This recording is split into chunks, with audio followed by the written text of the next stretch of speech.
Pakistan Army officer, the richest officers in the world. They enjoy business houses, they have malls, they have shopping centers, they hold accommodations and buildings in Middle East, in Europe and various places. Since you are from Akhnur and you know this area, you would have seen what type of slogans are being shouted and how some of you would have seen the film Kashmir Files.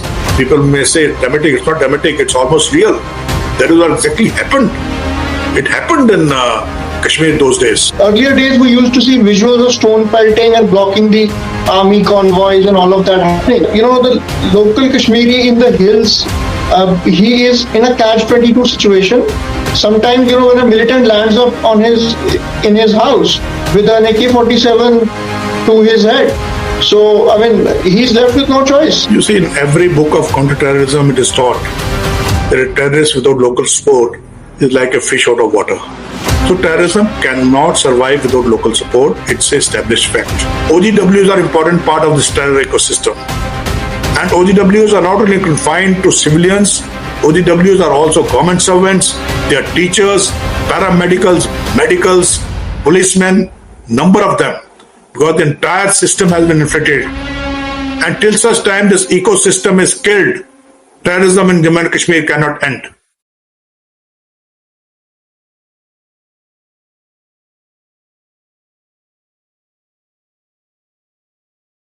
Good evening, ladies and gentlemen. Jai Hind to all of you. My name is Navjot Singh, and in this special podcast, we will be discussing the aftermath of the Pahalgam terror attack. Since that gruesome and dastardly terror attack on innocent Indian civilians by Pak-sponsored terrorists who infiltrated across the border. India's response has been very nuanced. The revocation or the abeyance of the Indus Water Treaty and other steps that India have taken with respect to trade and social media regulations have hit Pakistan really hard. And to discuss this very, very sensitive topic, we have a very, very senior army veteran with us. It fills me with absolute honor and gratitude to introduce to you our today's guest, Brigadier Anil Gupta, sir. The army officer, the army veteran, is the alumnus of Sainik School Rewa, National Defence Academy Khadakwasla and IMA Dehradun. The officer was commissioned to the 26th Madras on June 1974 and has the distinction of having served in almost all counter-insurgency tenures across India, and his rich experience and wealth of understanding about the strategic situation of India and in particular Jammu and Kashmir is going to be critical for all of us in understanding the security situation that is we are currently going through. So welcome to the podcast, sir. Jai Hind, and thank you, Navjot. Thanks for inviting me. To be very frank, it's my first podcast, so I'm a little nervous. But as we go along, you'll find that nervousness will go. And I will be able to contribute to your show. I hope the audience also enjoys. I would like to add a bit to what you said, that I am a student of strategy. I have done my MPhil in that. I've also been on the faculty of the Defence Services Staff College. Right. I've been with the Indian military training team in Bhutan. So I have, fair idea. Plus, as you rightly said, J&K being my home state, I'm quite deeply involved, not only in military and strategic affairs, also in the politics of Jammu and Kashmir, but that will keep apart today. Yes, definitely, sir. So as far as the nervousness is concerned, it should be it is the other way around, having the audience with a senior gentleman or senior statesman of Jammu and Kashmir, both politically as well as militarily. So honor and privilege is entirely mine, and I'm really grateful for consenting to come on the program. Sir, to get things started, so it's been already 10 days, around more than 10 days since that dastardly attack happened, sir. So before we delve deeper into the intricacies of this security situation, I want your opening comments on what has been India's response. How do you see India's initial response to that gruesome attack, sir? You see, this gruesome attack, the barbaric attack, whatever term you may use, at Pahalgam, has not only shaken Jammu and Kashmir or India, it has shaken the entire world. Today, the entire global community is only looking towards India and Pakistan. The entire global community is asking just one question: what India is going to do next? And this is a question which I also have in my mind, and almost every Indian has in his mind. Now, to my mind, the aftermath of Pahalgam and India's response has got two dimensions. One is retaliation and other is restoration. Let's first talk about retaliation. As far as retaliation is concerned, it is how India, as the Prime Minister already announced, that we are going to hit hard, we are going to retaliate, and we are going to finish terrorism. So therefore, the world is watching. What does India do? What are India's options? Which option India adopts? Now, you see, presently, I would say that the path followed by the government is correct. The present day strategy of warfare is strategy of winning without fighting. Right, sir. And we are rightly on that strategy. You know, winning without fighting doesn't mean that we are not going to fight. Winning without fighting means that the last resort of this, which is a full-fledged war, till you prevent reaching that stage by using various methodologies and processes, so that enemy's will to fight comes much before that an enemy gives in. Right. And that is what the present government under Mr. Modi is doing. We have taken a number of diplomatic initiatives which you have listed, including the suspension of IWT. We have taken certain economic measures. We are also going to approach FATF, IMF, Right, World Bank for economic sanctions against Pakistan. The entire global community, except I would say China and Turkey, are standing behind India. There's a lot of global pressure on Pakistan. The Indian armed forces are ready. The Indian armed forces are giving, the posturing has already started, whether it's in the sea or in the skies. We have made no doubt left in the Pakistani's mind that they're going to be punished. And the Prime Minister has done right by saying that the time and place is left to the choosing of the armed forces. That's how the wars are fought. That's what happened in 1971. If you remember, Prime Minister Indira Gandhi gave a free hand after initial hiccups. She gave a free hand to Field Marshal Manekshaw, then General Manekshaw. That you choose the time, you choose where you want to strike, you choose the front you want to open. So, and you know what happened in 1971. Similarly, in 99, when the Kargil operation took place, government laid certain restrictions, and thereafter they left it to the army. Though the place and time of choosing there was not option was not there, because we had already been taken by surprise by the enemy. But then thereafter it was left to the army as to how to throw them out from there. So this is how the wars are fought. We also have, through psychological operations, started to demoralize the Pakistanis. The effect is being felt. And the best part is that most of the countries of the world, including the Muslim world, is standing behind us. And this has really shaken Pakistan. Let's see. As I say, our aim should be, like Pakistan wants to bleed us through 1,000 cuts, our aim should be to bleed Pakistan gradually till it totally dries out. There's no blood left in the veins. And then it implodes as it is. It's been trying to implode for years, but now time has come that Pakistan finally is going to implode. And in our strategy, I think even that should be added. We should consider that factor also, that implosion of Pakistan is in the best interest of India. And if Pakistan remains as it is today, may not be in the interest of India. Right. So as you mentioned about 1971 war as well, and the Pakistan's policy of to bleed India by 1,000 cuts. That was initiated, and we know about the Zia plan, breaking up India. That Zia plan was manufactured.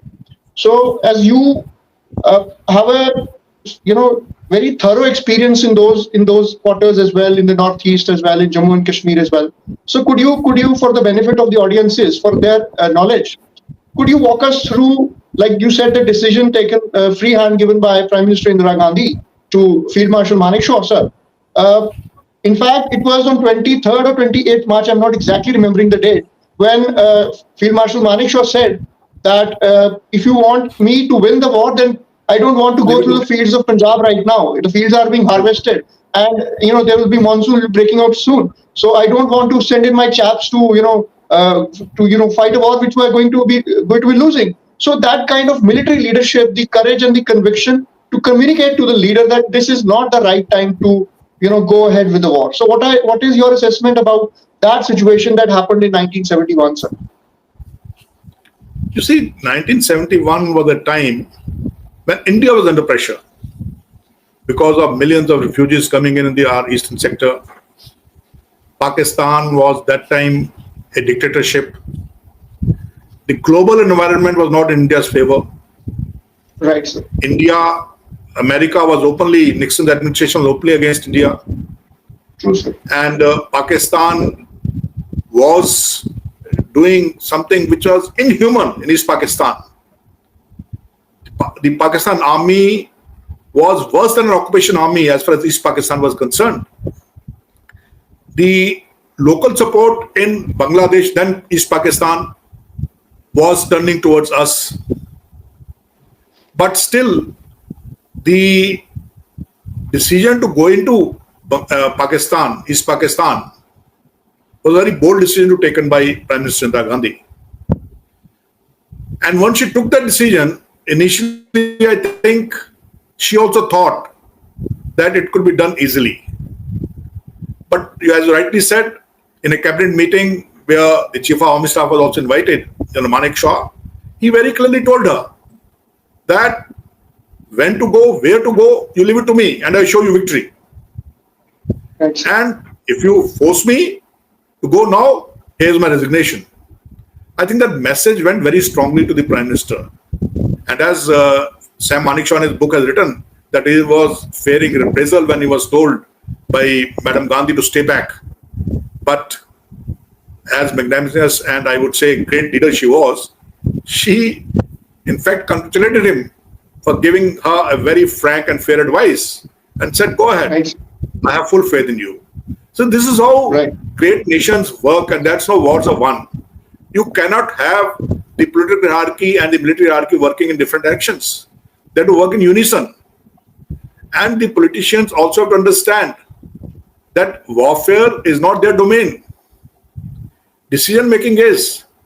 And for that, it is very important for the armed forces to give correct inputs to the decision makers. And that process you have seen has been going on here in the present case also. The Cabinet Committee on Security has met. They have been briefed by the Chief of Defence Staff and the other forces heads.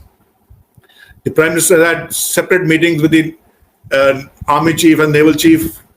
CCS2 also met. And the Defence Minister is continuously monitoring. So the process of feedback, information, directions is going on. And I'm very sure that soon the things will start emerging as some early battle indicators have started coming in. But it's too early. I would say from battle indicators that have come in, it's too early to make any guess. And neither I would like to dare to make any guess because it's not fair. But what I am very certain, the process is on, and someday you will hear the news of what India is going to do. Right, sir. Sir, going back, talking a little bit more about Field Marshal Manekshaw, when he often said that a person who is indecisive, he generally lacks confidence, and that lack of confidence comes from professional incompetence. So I think we need strong leaders who have strong professional competencies and the political will to take that decisive step to teach their enemy a strong lesson. May not be kinetic for that time. Non-kinetic measures have been initiated as we have discussed earlier. So I think the leadership, as you mentioned, sir, is quite adept at making the right noises on the other side of the rat cliff, sir. Okay, so now talking a little bit more about 1971 war, because it is very important for the audiences to understand the situation. Why, as you mentioned, India was forced into that war. We did not want to go into that situation, and Pakistan, whatever happening in Bangladesh, we had an influx of illegal migrants. So currently, also the situation in Bangladesh is not too rosy for our interest. What happened with the ouster of Sheikh Hasina and the involvement of there are reports, unconfirmed though, about the CIA and the ISI involvement in that upstaging the government. We know the credentials of Mr. Yunus, who is the prodigy of the Bill Clinton Foundation, and his American connections are for everyone to see. So, how do you see the larger geopolitics in that region, of particularly the South Asia?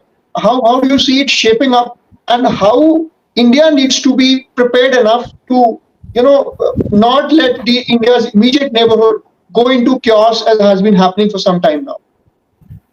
So the center of gravity or the center stage of geopolitics in South Asia is India. Everything revolves around India. There's a saying that enemy is your friend. In geopolitics, that is very important. Now, India is a country which has got many neighbors, some of them hostile, some of them near hostile, some of them neutral, some of them friendly. Now, first of all, it's for India to manage these neighbors. Exploitation by others, the vested interests, whether it's the intelligence agencies or foreign powers, to suit their ends, will always continue.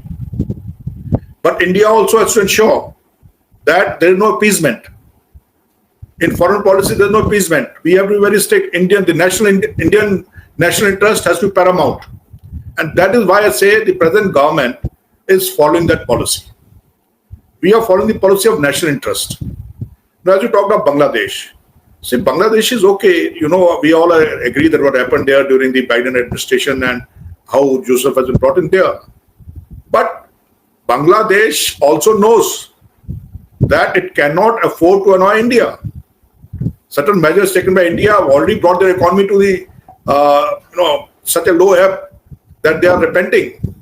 And if you remember today, Bangladesh has also issued a warning, or not a warning, a clarification, saying that they have nothing to do with the statement made by one of their ex-generals who was the Director General of BDR, General Rahman, who said that in case of war with Pakistan, we must get into Northeast and, take the Northeast.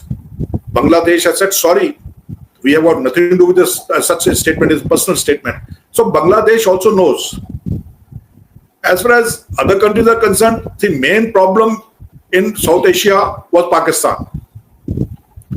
SAARC, a platform which was made to ensure that nations in South Asia cooperate and they live happily, Pakistan stalled that. Pakistan did not let SAARC take off for what it was intended. So India said, okay, if you don't behave, we form another alliance. So they formed BIMSTEC, not alliance, another grouping. So, and Pakistan was ignored. Then Pakistan started feeling the pinch of it. So diplomatically, I think we are very strong. We are aware of the geopolitics involved. We are aware of our enemies who would not like India to rise. India is a rising power.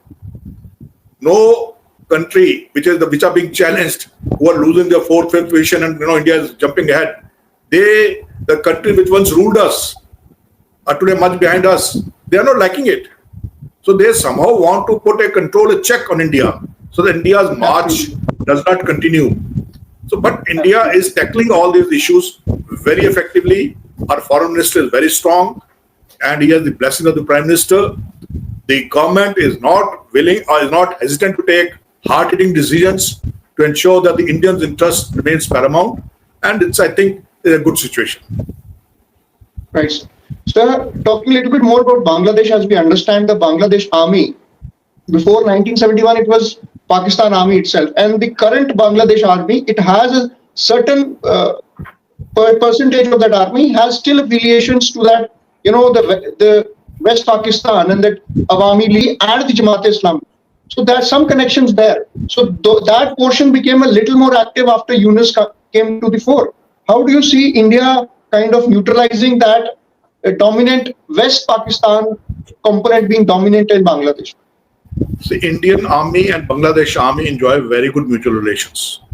The example is when the Bangladesh chief of army staff was under stress, what information was provided and how he was able to manage a coup against him. That's now almost in the public domain, so I did not hide it. So therefore, Bangladesh, yes, you are right, the elements there. You see, radicalization is a problem in Bangladesh as much as in Pakistan. The radicalization has also affected the Bangladesh army, and the present setup is using radicalization as a tool. So therefore, elements are there. But Bangladesh army as such has not been radicalized to the extent which the Pakistan army has been. Starting from Geolog time, there have been chiefs who have used radicalization as a motivation factor for the Pakistan army. But that is not so in the Bangladesh army. Bangladesh army today also is a well-motivated, well-led army, though there are elements which are fanatic, which are fundamentalists. But I am sure the present chief of army staff and his few co-commanders who are there, divisional commanders, they are able to handle this situation. But India must keep an eye on Bangladesh because we cannot afford to go back to pre-1971 situation.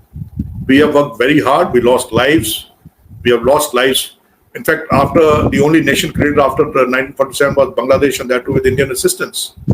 And it's very unfortunate that what has happened there in the last few months and the way things have happened. And there was going to be a close coordination between Pakistan and Bangladesh, but then that also been thwarted. If you remember, it's not happened the way it was happening. Pakistan is not able to get into Bangladesh as it intended to be. Right. So the things are in a fluid stage, I would say, but India has to keep a very close eye, and we have to ensure that Pakistan is not able to bed into Bangladesh again. Right. So continuing with that narrative about the generals in Pakistan. So what do you see this fancy for Pakistan generals claiming the seat in Islamabad, claiming the seat of power?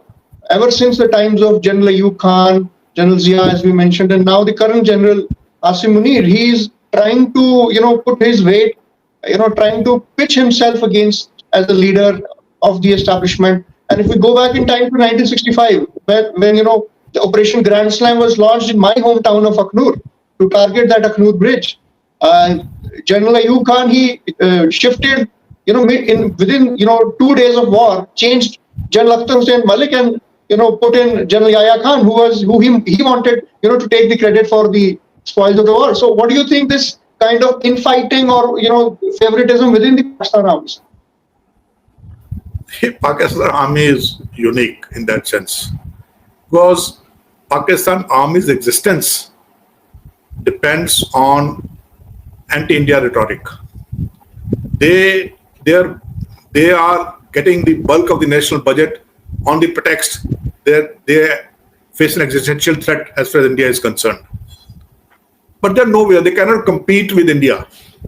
Indian armed forces are almost double the size of Pakistan armed forces. Our nuclear arsenal is more than them. Plus, also we have a tyrant which they don't have. So, militarily and strategically, Pakistan is no comparison to India. But Pakistan army, by the way, Pakistan army never won a war. It's always been defeated. It's a defeated army, yet it enjoys influence in Pakistan because Pakistan being a society which is, zamindar type of society where feudal lords are there. The feudal lords enjoy pockets of influence. There is no national unifying power in Pakistan. And the only national unifying power in Pakistan is considered as the Pakistan army. Though Pakistan army also is dominated by Punjabis and Sindhis. And that buff is also and others are now revolting against them. So Pakistan army was seen as a unifying force in newly emerging Pakistan. People saw it that way.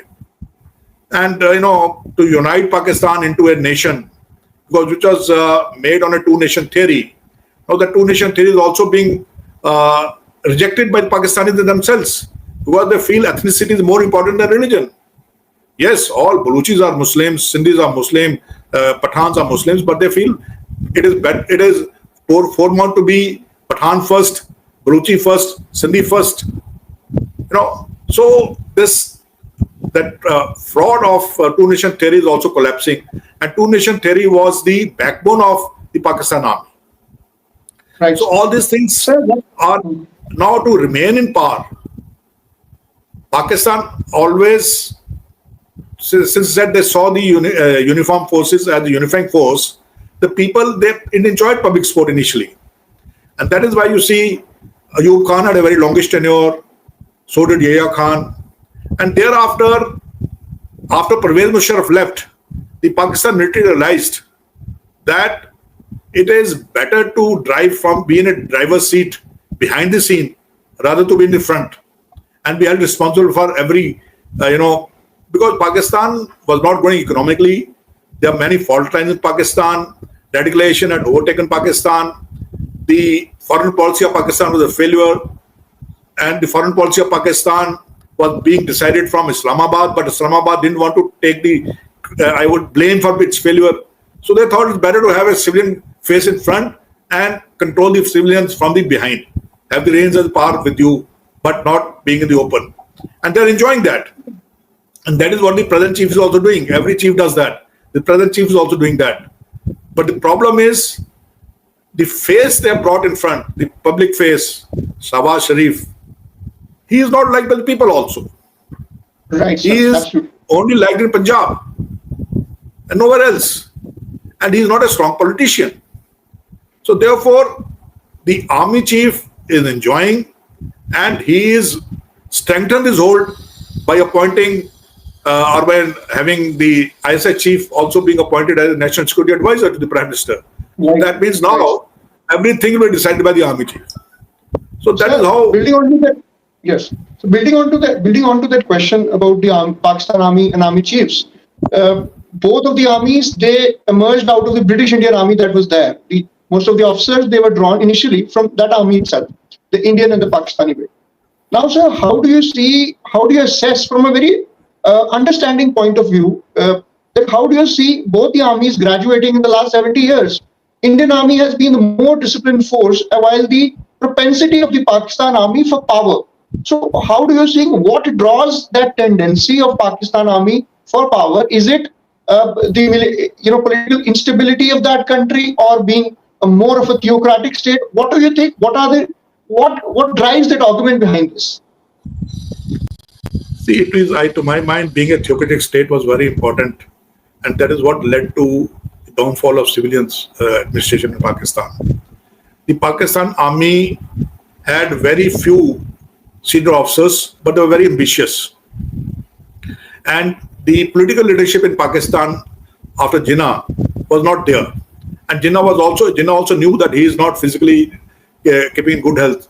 So he also didn't exert much. Gradually, the Pakistan Army started gaining control over the political leadership there also. As far as India is concerned, the Indian armed forces had been matured right from beginning. You see, the Indian Army, by nature, I would say, the Indians by nature are not in the habit of seizing power. We are in the habit of consolidation. We love to work for our nation. We hold our nation supreme. So there was a fundamental difference in Pakistan and Indian Armed Forces thought process. And also the Indian Armed Forces, even at that time, was much larger in size as compared to the Pakistani Armed Forces. And there was not dominance of a single force. Like Army in Pakistan has always been dominating over the other two forces. In India, that has not been. The Army, Navy, Air Force, they have had strong chiefs, and they have had their own hold over their, I would say, the forces. The government also, I would say, was very scared that may not happen. So the government also had taken a lot of decisions. And that is why you see in India, the bureaucracy is very prominently heavy and prominently dominating as compared to Pakistan. So a political framework has also evolved in India, which ensured that the army was not allowed to come into the political framework. And Indian Army took pride in being apolitical. And that is why, if you remember, in the messes and all talking about politics was a taboo. You could not talk about women and politics in the misses. It was a tradition brought in from British, but I thought it was a very good tradition. Because at that time what India needed was stability. We needed to develop, we needed to progress. Yes, there were many occasions when army was tempted or could have been tempted, but then wisdom prevailed that let us not get into it. It could be messy. Because we have been seeing what is happening in Pakistan. What mess the Pakistan army had created in that nation. They had almost taken over every department of the government was being run by the army at one time. And the fallout of that is that today Pakistan army officers are the richest officers in the world. They enjoy business houses, they have malls, they have shopping centers, they hold accommodations and buildings in Middle East, in Europe and various places. And they have, so professionalism is lacking. Whereas the Indian army went in for professionalism. The 1962 defeat shook us. Thereafter we decided that we are going to be a professional army.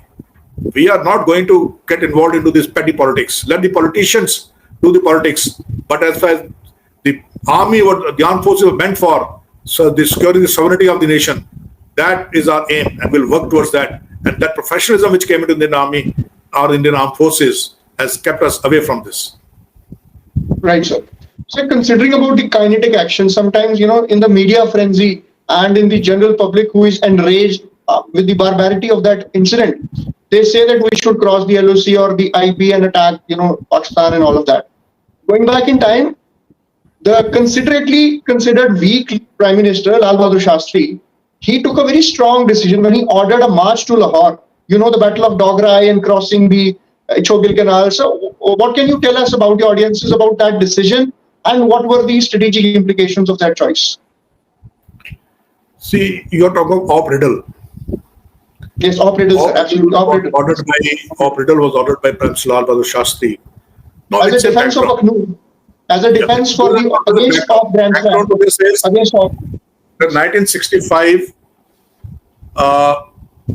Pakistan launched an operation called Operation Gibraltar in Jammu and Kashmir.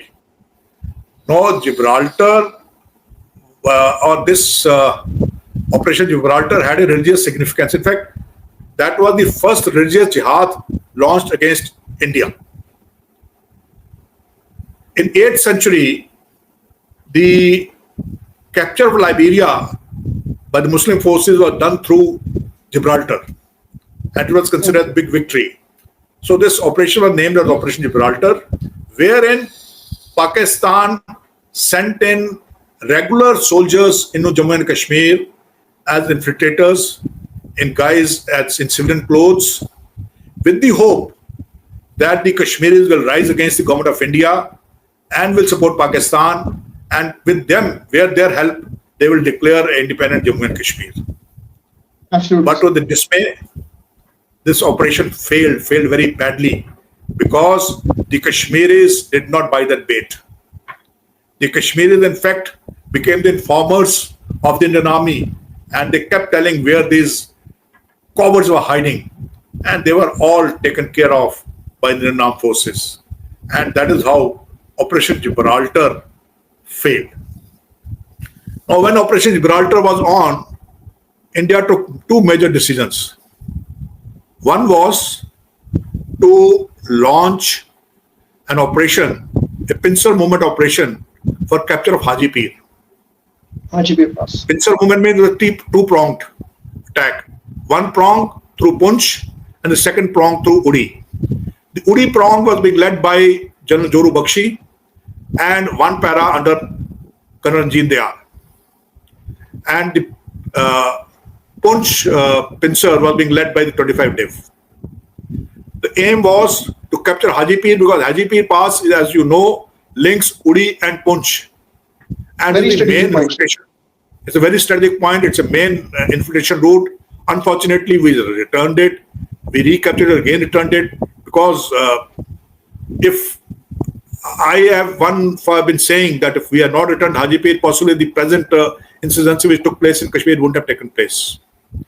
Because the major route of infiltration or which helped us switch over from one sector to the other was through the Haji Pir. Anyway, the Indian forces launched an attack on, I think, 26th of October, if I'm not wrong, and by 28th, they had captured, in 2 days, they captured Hajipur under Colonel Jeet Dayal. It was a major 26 victory. 26 August 2029 August. Yeah, 26th or 28th August. Because on 1st of September, they launched Operation But it was a heroic effort. It was not easy. Hajipur, to capture Hajipur was not easy. It was well defended. Yes, but the one para took the most difficult route and they kept moving ahead. And this side also, from 25-day Punch side also, they kept pressing. The enemy was being pressed from both sides. And ultimately, when the posts were taken, the captured soldiers were used as porters to reach Hajipur. Right. So Hajipur was captured. There was one major victory after Operation Gibraltar was launched. Then Ayub Khan ordered Operation Grand Slam. Now, Grand Slam was opening the international border. And in that, as a counter to Grand Slam, Raghav Shastri, our Prime Minister at that time, nobody ever thought that he'll give such a decision. He ordered one corps to launch an offensive for capture of Lahore. That was called Operation Riddle. And similarly, columns were moved from 26th sector, that is Jammu sector, towards Sialkot. And as is well known, Ichhogal Canal came in the way, though we established certain brigades, but at that time we were not well trained for counter canal operations. We didn't have the equipment. We could not send our tanks ahead. And Ichhogal Canal became a major obstacle. We had to even call back troops which had gone across and brigade, and we consolidated across the Ichhogal Canal. But that really shook Pakistan. And it moved certain troops from Sialkot sector towards that sector. And that was exploited by the prongs which are going through Sialkot, Battle of Chavinda, Battle of Gadbor and all that. And we are knocking at the doors of Sialkot. Right. So this is how the 65 operation took place. And the Battle of Asalutar was the icing of the cake, where I think 95 Pennant tanks, which were the pride of those days, and India with Centurion and other tanks, we really butchered them. And I think even America got a shock. So Battle of I say the same thing today.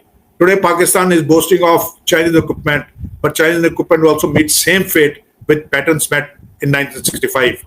Because it's not only the machine, the man behind the machine also matters. And how you absorb that machine. Yes, sir. Absolutely, sir.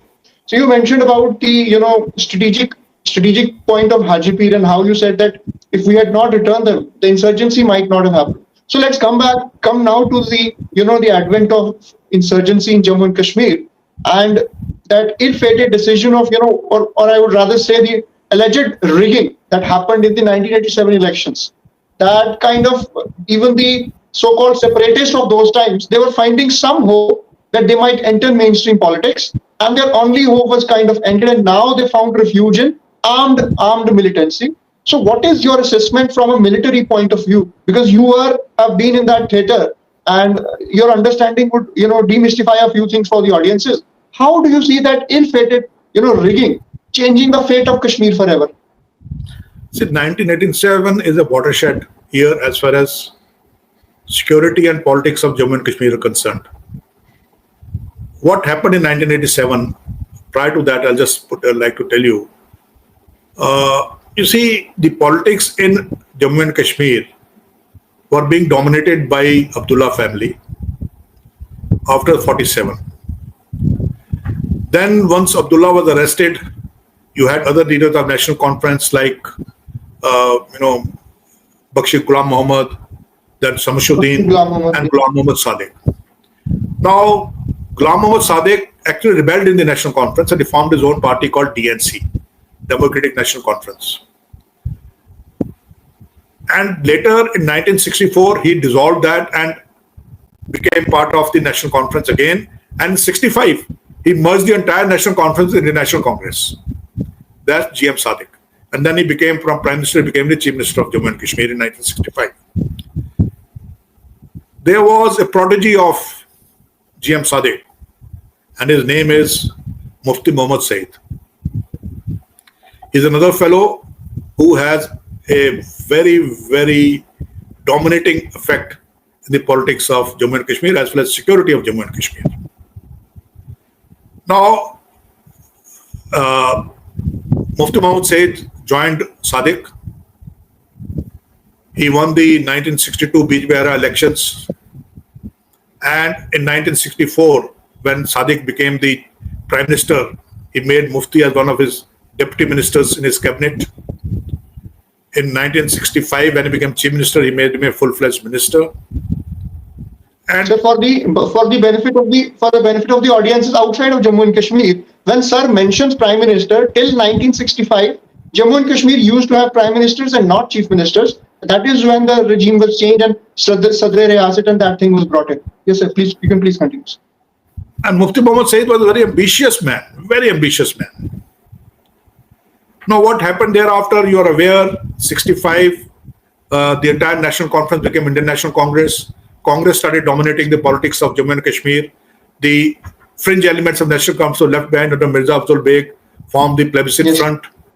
And then came the 1974 Indira Gandhi Sheikh Accord, in which Sheikh decided to come back, accepted the Indian sovereignty, and he decided to come back as a chief minister. Once the prime minister in 75, he came as a chief minister and got with the support of Congress, he started ruling the state. So all that happened. The National Conference, he revived National Conference again. So Plebiscite Front became National Conference. So the politics of Jammu and Kashmir now started being dominated by Congress and National Conference. As far as Congress was concerned, Ghulam Muhammad Sadiq and all, they were gone. Mufti Muhammad Said was emerging as a very prominent Congress leader and with great ambitions. After the death of Sheikh Abdullah, Farooq Abdullah became the chief minister. He had an accord with Rajiv Gandhi, Farooq Accord, which was against the liking of Mufti Muhammad Said. He didn't want it. So this accord also, broke after some time. Then for some time, Nancy went all alone. And then came the 1987 elections. Right, sir. Prior to 1987 elections, the dissent in Kashmir was brewing. One dissent was led by Mufti Muhammad Said and the Congress. He was an open rebel, but he was not happy with this arrangement, and he openly criticized it. But there were Jamaat-e-Islami was one party. There was no Hurriyat till then. There were splinter Islamic parties. There were anti-establishment parties. All these parties decided to come together and fight the 1987 elections and said that we will join the mainstream through democracy. You're talking about the Muslim United Front, the MUF? MUF, Muslim United Front. Muslim United Front. The Muslim United Front, many people say, though it's not recorded, but it's hearsay and happened also. Some people, they say in the election meetings, they were all openly, Mufti supported the MUF and he canvassed for their candidates rather than the Congress candidates. It is said that he supported the MUF. But as far as the rigging is concerned, I think Mufti had no hand to play in the rigging. Rigging was the handiwork of NC and Congress. Rajiv wanted at any cost Farooq to come back to power. Now, Farooq would have come back to power, but he would have had in opposition about 15-20 MLAs of MUF. But he didn't want that. So they rigged the elections. The MUF feels that they were winning about 15-20 seats, but ultimately they were declared winner on only about 4 seats. So this was a great disappointment and I would say dissatisfaction, which led to these anti-establishment and Islamic forces to unite and then become anti-India forces. And some of them crossed the border, and Pakistan exploited this situation. Now, how Pakistan exploited this situation? See, it goes back to the Russian invasion of Afghanistan. Soviet Union, yes. When Soviet Union invaded Afghanistan, America at any cost wanted to evict Russia from Soviet Union from there. America got actively involved. Pakistan was the goody boy who was helping America in doing all that. Now, this is straight from the mouth of Pervez Musharraf. Pervez Musharraf says that to fight the Soviet Union in Afghanistan, 4 types of non-regular forces were created. One was Mujahideens from all over the other Muslim countries from all the world were brought in. They were pushed into Afghanistan, facilitator being, or the basis being in Pakistan. So there was one force of volunteers called Mujahideens, Muslim Mujahideens from all other Arab countries and different Muslim countries who came to fight into Afghanistan. Right, sir, right. The second was the volunteers from Pakistan itself, the refugees which had come in from Afghanistan, and Pakistani nationals itself who volunteered to fight into Pakistan. That was the second type of Mujahideens who entered Afghanistan. The third one was the students who were undergoing studies in madrasas, and through them was formed the Taliban. Taliban is basically students' force. And the fourth one, which is very important and which he admits, he says regular army of SSG of Pakistan, many officers and men volunteered and they went into Afghanistan as mercenaries. Now, once America or Soviet Union was pushed out of Afghanistan, thereafter the warlords took over Afghanistan. Americans also left, the Europeans also left, and Pakistan was left high and dry. And Pakistan had to bear the brunt of all these 4 forces which are fighting in Afghanistan. Because once Afghanistan started being run by warlords, these people lost their relevance, and either they were being killed there, or they didn't enjoy the standard of life they were living earlier. They could not live that, and they started gradually moving into Pakistan and settled into various Pakistani towns and cities. But they were a potential threat for Pakistan, and Pakistan realized what harm they can do to their country. So when they saw situation worsening in Kashmir, Pervez Musharraf accepts that we decided to use these 4 types of elements, push them into India, and start religious terrorism in Jammu Kashmir. Was that merely like the availability of these mujahids who were trained in Afghanistan during the Soviet invasion, as put up by the Americans? Or, I mean, was it like using this opportunity only, or had 1987 not happened, or the opportunity had not presented itself, would that armed insurgency or the infiltration by the Mujahids, so-called, the LET came up and the Hizbul Mujahideen, all these organizations came up, would that not have been so easy for Pakistan? Or Pakistan would have anyway tried to, divert those military resources, militant resources into India? You see, Pakistan would have definitely done, because Pakistan couldn't afford so many terrorists and militants staying in its own territory. And for them, the easiest thing was to either push them to back to Afghanistan or push them into India. So these two, because Pakistan is in between. They have an eastern flank, they have a western flank. They could have pushed them. But pushing them back into Afghanistan was almost impossible, because they were not willing to go there. Just an interjection here, sir. 87 or no 87, this would have happened. This would have happened, but 87 added fuel to the fire, and it made it easier for them. You heard Benazir Bhutto shouting Kashmir, Hamara Kashmir, Leke Rahe Kashmir, and all those slogans which are coming in. It was because they thought that they have popular support also in Kashmir. Because this actually added fuel to the fire. And thereafter, the actions by the then elected government, they did not take action, or they did not anticipate of things which are coming. They allowed these people to go back. The highways, people are saying the movement across into Pakistan, across the LOC was being treated as something like highways. They could just freely go in and come in, go empty-handed, come in with weapons. Nobody was stopping them. Nobody was checking them. The government was failing its duty. And some of them who were caught also were later under the orders of Farooq Abdullah were left.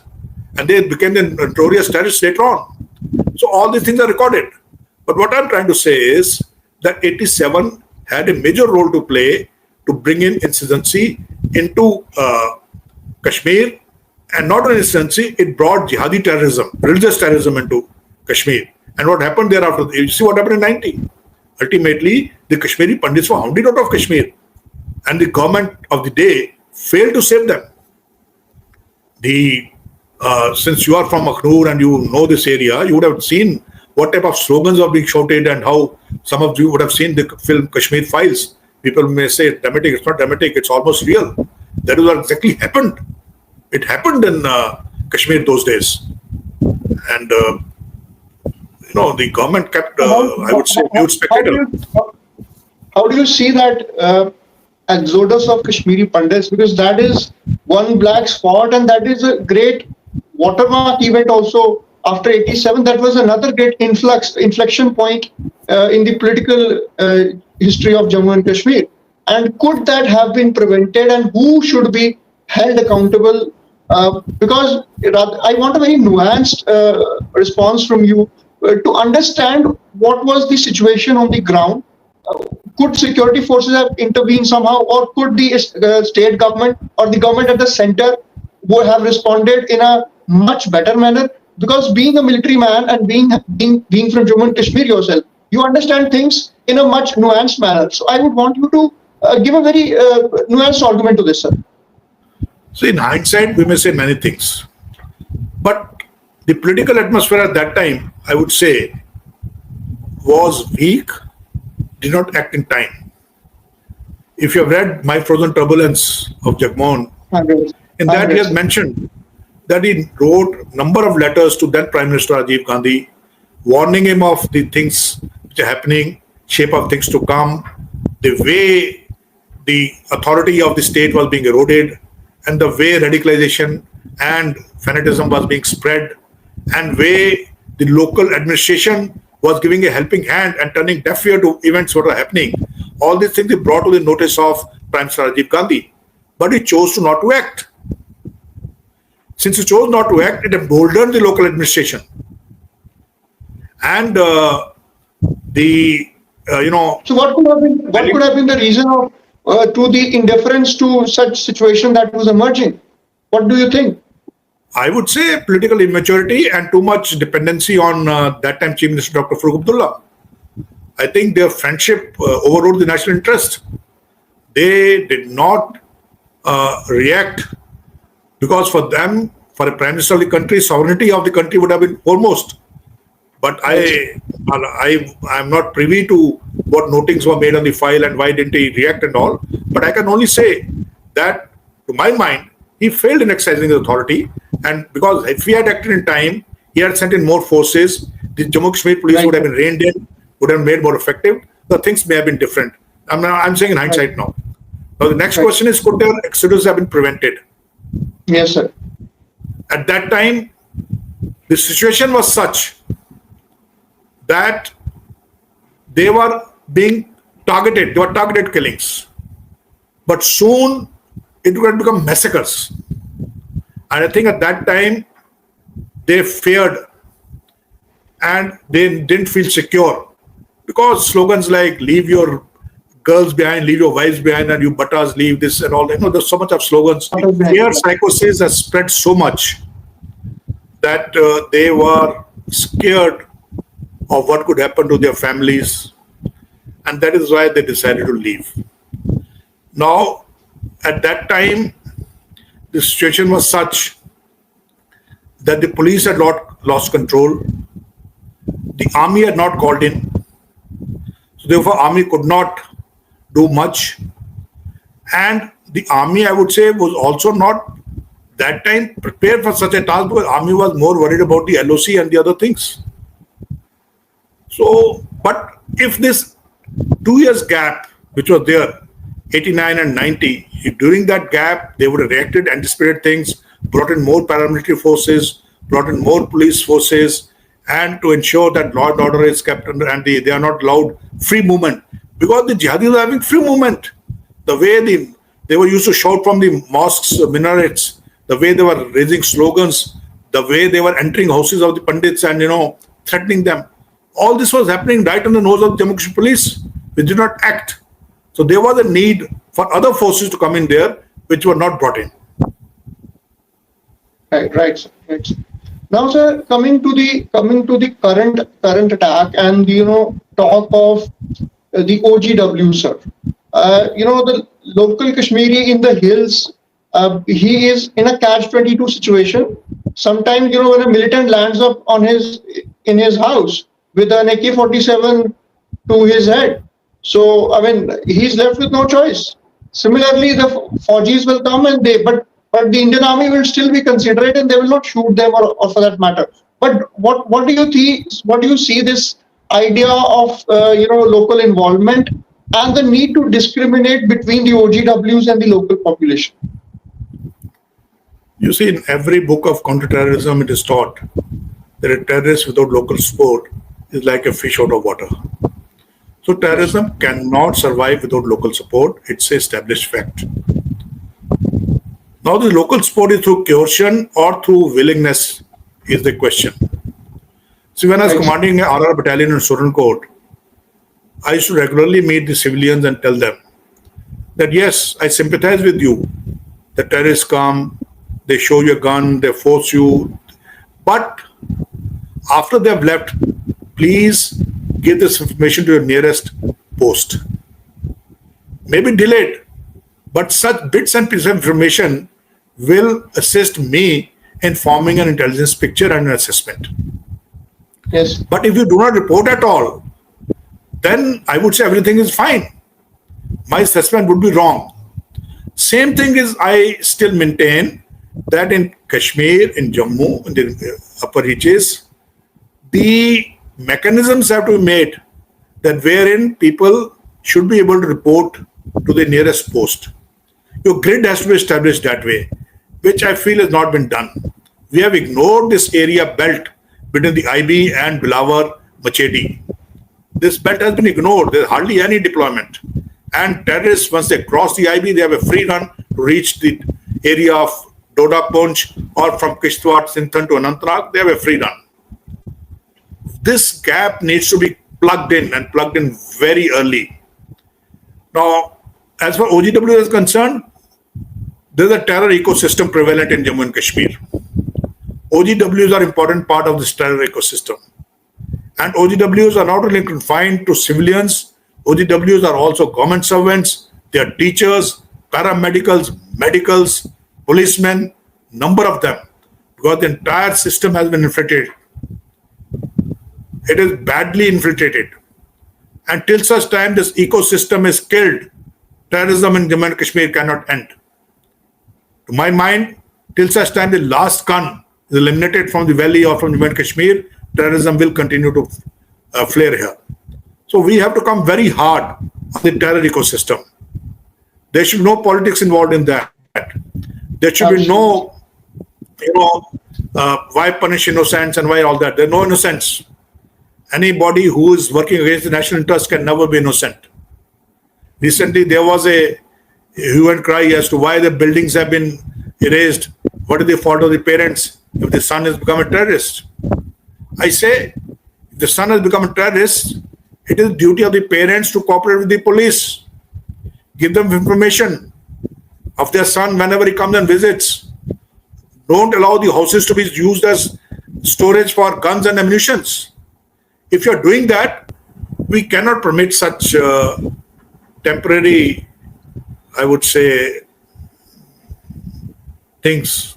But definitely, to my mind, this particular incident has shown one thing, that Kashmiris have realized the futility of terrorism. I'll give you an example. I always thought, I now write that complacency had set in, but I also used to think that terrorists will never hurt the tourists. They will never target them. I, as a DG NCC of Jammu and Kashmir, tried to revive NCC in Kashmir Valley. And the first step I took was a march on Boulevard along the Dal, wherein I was in my uniform, along with my two group commanders and the NCC cadets in uniform. People told me, the police told me, don't do it. You will be targeted. If something happens, we are not responsible. I said the only way to regain confidence among the NCC cadets is this. And the only thing I told them was, don't worry, I am leading you. If at all they'll target me. They will not target you because the day they target kids, they will lose the sympathy of the Kashmiris, and then there'll be end of terrorism. You know, so this has proved right. I think what they have done a very strategic mistake by doing Basaran. It has shaken the Kashmiris. The Kashmiris have now realized the futility. They have realized how it can hurt them, how it can hurt not only them, hurt their generations to come. You know, so this is a welcome sign, but it has to prevail for long, and people have to understand that tourism is the mainstay. The tourists who come there are not outsiders. So this concept of outsiders in Kashmir has to go. Right. Everybody is welcome. We are all Indians. There is no outsiders as far as the tourists are concerned. Statements like tourism is a cultural invasion, or statements like we need quality tourism rather than quantity. All these statements are not for the benefit of the Kashmiris. They'll harm the Kashmiris. Absolutely. So this concept of outsiders, the concept of seeing tourism as something as a cultural invasion, this also has to go from their minds. They have to change their mindset. Don't see tourists only as a money-earning machine. Assimilate them. Because more you assimilate them, more you look after them, more friendly you are with them, more and more tourists will come. Right. So, sir, as we have already seen, after Uri happened and Pulwama happened, we did, Balakot air strike as well as surgical strikes. And before that also, we have been, engaged. We have engaged with Pakistan with several wars. We have fought with Pakistan. We have been fighting the cross-border insurgency for the last 3 decades. Sir, but despite these surgical strikes and the Balakot air strike, Pakistan does not behave.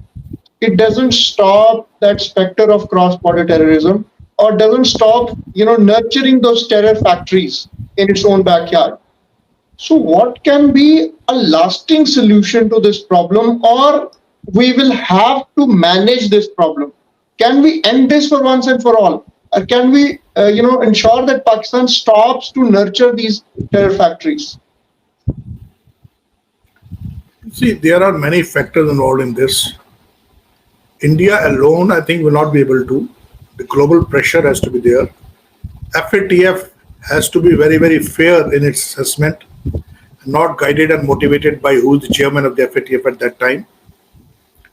The financial institutions across the world, like World Bank, IMF and all, they will have to be very, very strict and see the track record of Pakistan before financing it.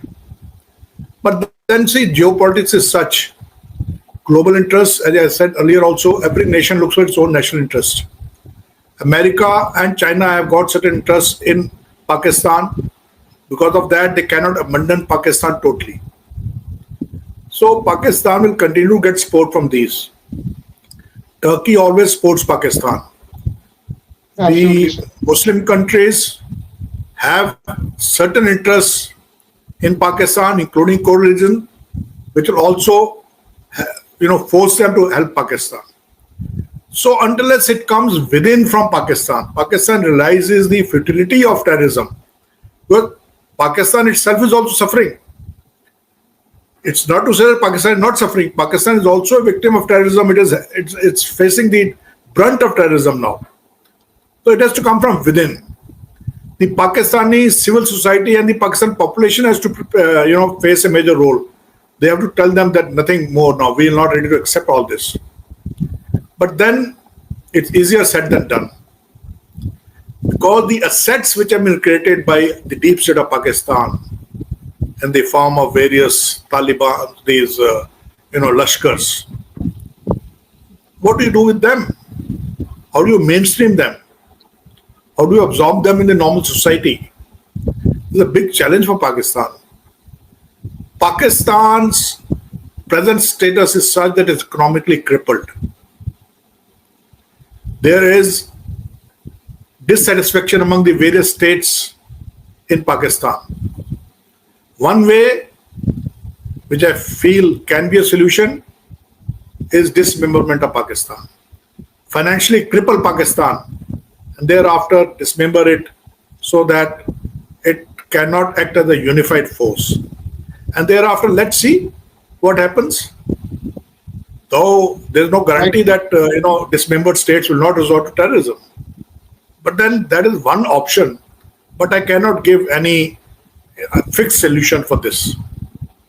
Right, sir. So as you said about Pakistan suffering its own strife, we know what is happening in Balochistan for quite some time now, and also Sindh, the temperatures are soaring in Sindh as well.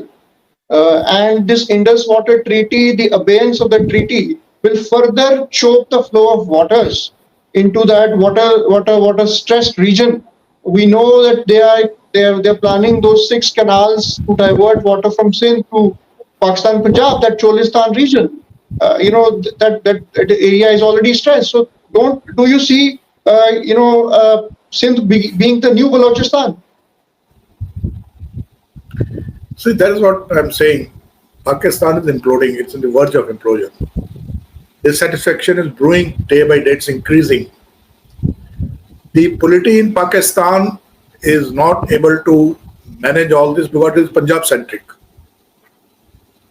As I said once earlier also, there is no unifying force in Pakistan. Imran Khan, who was seen as a leader who could unify Pakistan, is behind the bars. But he is also influenced too much by radicals and by extremists. So the scenario in Pakistan is such that the fault lines there are such that not going to heal easily. Now the 6 canal project has been shelved because of the abeyance of Indus Water Treaty. But still the brunt is going to be borne by Pakistan, Sindh, because whatever water comes, the Punjabis will see that they use it and release very little for Sindh. It's going to further worsen the situation there. Baluchis are determined. They are not willing to live with Pakistan anymore. So one day Balochistan will declare its independence. It's a matter of time. Khyber Pakhtunkhwa is again out of hand.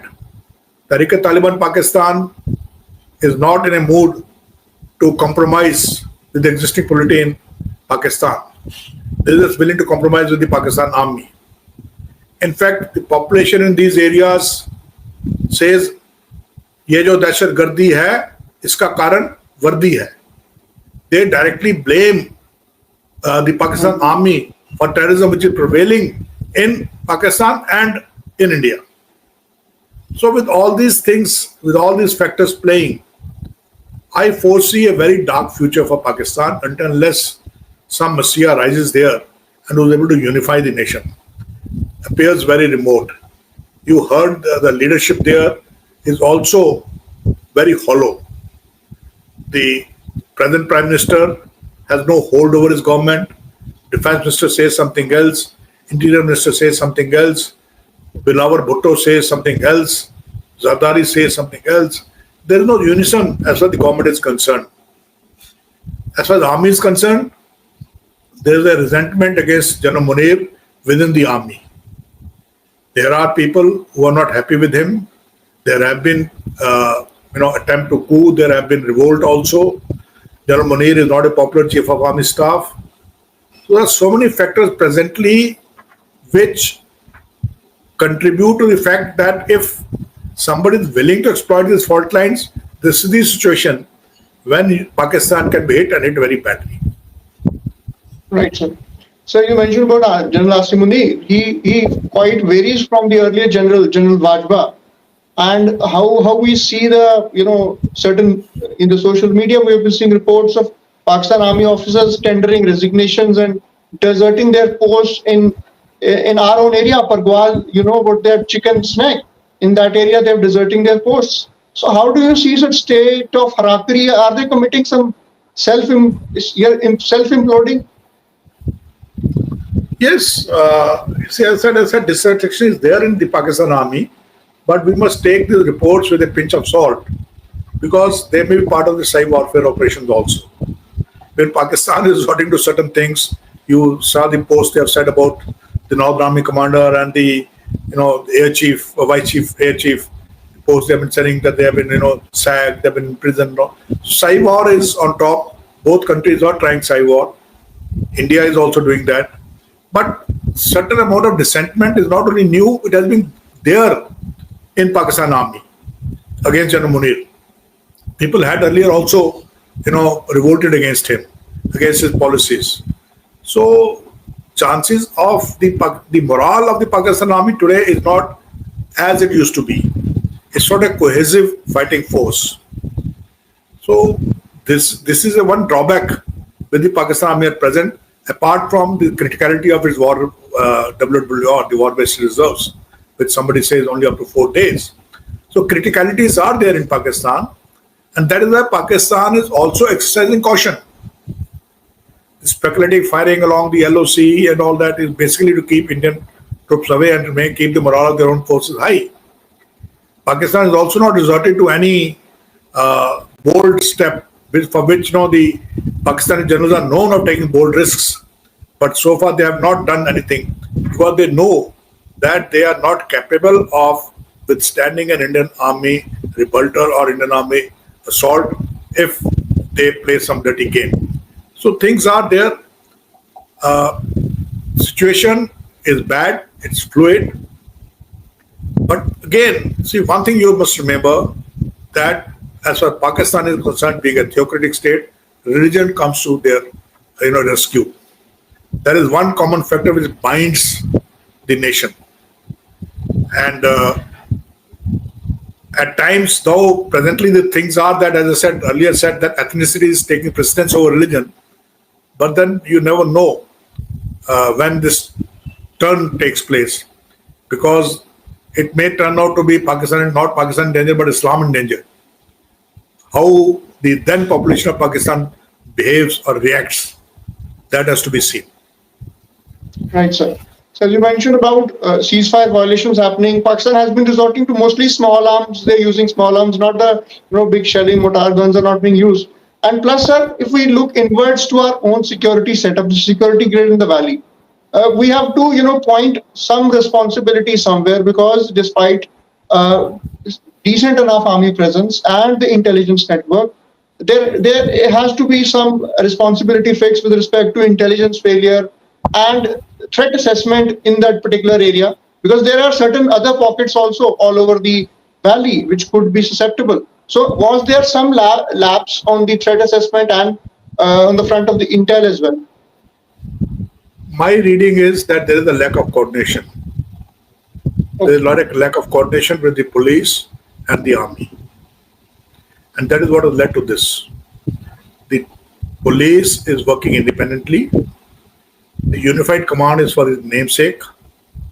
The police is under the impression that they can take over the entire responsibility of anti-insurgency and anti-terrorism on their own without the support of the army, or they are under the false notion that army should be operating under their control, which is not possible. So there is a problem, as I keep saying, tough war, but tough war cannot take precedence over national security. So it's time to hit hard, time to take very hard decisions. I've written an article in which I've suggested that we need to relook at the unified command. We need to hand over back the control of the total counter-terror operation to the army, maybe RR, DGRR, or somebody else. And every other force working toward this end must be placed under command the army. And there should be a single point of authority, single point, and that hassle of equality of ranks between police forces, that all this must be all shed away. We must work for one common purpose, and that is to eradicate terrorism from Jammu and Kashmir. And all forces under one command must be working toward a singular aim. That is very important. Selection and maintenance of aim at this stage, tough war has no place. Right, sir. So as you mentioned about coordination between agencies and between organizations, when 2611 happened, we brought in the multi-agency center for bringing that coordination, and it's been around 17 years and still the same questions are haunting us again. So where do we put where is the fault line, sir? Because we have to put these systems in place that they take care of themselves. So what do you think, sir? No, I fully agree with you. But then what can you do? See, we should have gradually shifted more and more toward tech intelligence. And Right. our assessment procedures, all these things should have been, uh, technology should have been made use of. We are still dependent upon the inputs, though you cannot ignore ground inputs, they're very important. But at higher level, the synthesis, analysis, and production of an assessment, I think, needs much fine tuning and much more use of technology. Ground level, Right. in fact, since we shifted towards that, the ground level intelligence has started drying up. Again, the job of the police. The local police did not invest much on ground intelligence. And the result of that is that there's hardly any information. People come in, people come from outside. The SHO of a particular area should be so well versed of who's residing in his area, who's coming from outside, who's been there staying long, who's a suspicious person. All these things, the diaries used to be maintained by SHO, which you should be maintaining. And the generation of intelligence were there through various sources, your tea stall wala, newspaper wala, this, that. There were so many sources. All these things where have they gone? Why aren't we getting ground level information? How are the terrorists able to escape every time they hit and they are escaping? Where are they going? So, and why no information is coming about them? They have become so high tech. Yes, they may have become high tech to communicate with the Akas in Pakistan, but for their local survival, they have to depend and they have to merge with the locals. Why aren't the locals Right, reporting right. to you? So these are the issues which we need to address. We can, you can Right. have multilateral agencies, but if you fall on the basics, we are actually missing the basics. The basic of intelligence is ground intelligence through the SHOs, and which is almost lacking. Right, right. So before we wrap up, one final question. This is a more political question, but I would like a non-political answer, a political answer from you. As we have seen, the new government has taken over in Jammu and Kashmir, and it is a union territory and not a state, and the powers are shared. And there has always been accusations and counter accusations from either side that the law and order rests with the central government.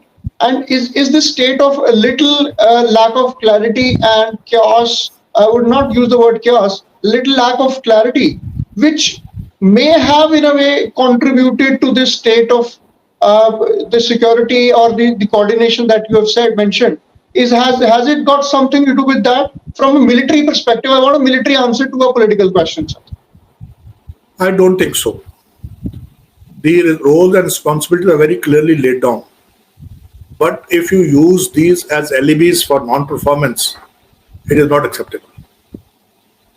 Yes, it's very well defined who's responsible for security, who's responsible for other departments and all. But problem is those who are responsible for security, even they are not coordinating among themselves. It is not that coordination is not lacking between the government departments and the security agencies. It is within the security agencies. And that is where the role of the unified command comes in. And I personally feel one thing which they must do is that though Chief Minister is not responsible for security, at least he should be made member of the unified command headquarters, so that he is Yes, kept in right. picture. Absolutely. After all, he is the Chief Minister of the state. Absolutely. So the police may not be working under instructions, but he should be aware of what is happening so that he can sensitize and caution the other department under him. He can keep his cabinet take account into confidence. So this is one major change we need to make. Firstly, unified headquarters has to become more functional. It has to become more practical. The Chief Minister need to be included in that. And as earlier, the LG should head it, and the prominence in the unified headquarters should go to the army. The co-commanders at their level should be heading the unified headquarters meetings, and the army commander at his level, and overall unified headquarters meetings should be taken by the elected governor. Right, sir.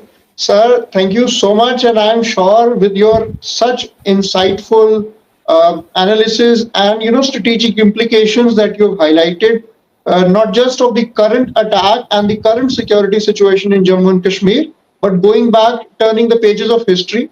You've helped the audiences understand what has precipitated this crisis and what are the things that happened in history. I'm sure they will be much informed, and with your very, very nuanced analysis, dispassionate analysis of the situation, I think they will be wiser. I am been wiser, learned from your good self.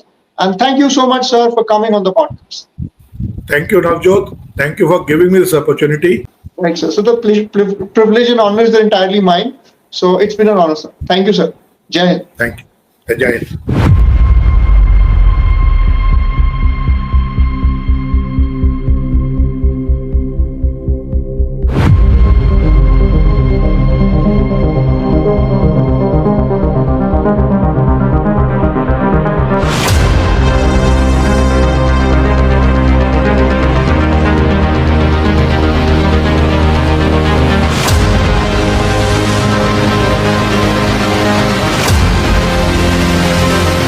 Jai Hind, sir, welcome to the podcast.